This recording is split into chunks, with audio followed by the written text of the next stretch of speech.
Hi hello అందరికీ happy Diwali.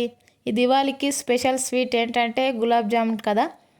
ఈ Diwali special gulab jamun ఎలా చేశానో నేను మీతో షేర్ చేసుకుందాం అనుకుంటున్నా. అది ఎలా చేశానో ఈ వీడియోలో చూసేద్దాం. ఫస్ట్ అయితే నేను ఎంటీఆర్ గులాబ్ జామున్ పిండిని తీసుకున్నాను. నెక్స్ట్ ఆ పిండిలో కాచి చల్లార్చిన పాలను కొద్దిగా పోసుకుంటూ పిండిని ఉండలు లేకుండా కలుపుకోవాలి. చపాతి పిండిలా కలుపుకొని పక్కన పెట్టుకోవాలి 5 మినిట్స్ వరకు. ఆ తర్వాత కలిపి పెట్టుకున్న పిండిని పక్కన పెట్టుకొని అప్పుడే పాకాన్ని రెడీ చేసుకోవాలి. రెడీ అయిన తర్వాత ఆ పిండిని ఉండలు లేకుండా క్రాక్స్ రాకుండా చిన్న బాల్స్లా చుట్టుకోవాలి.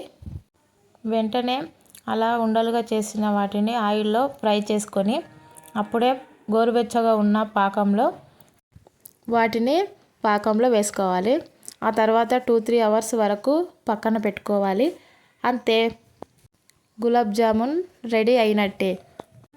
ఈ వీడియో మీకు నచ్చినట్లయితే లైక్, షేర్, కామెంట్ చేయండి. Thank you for watching.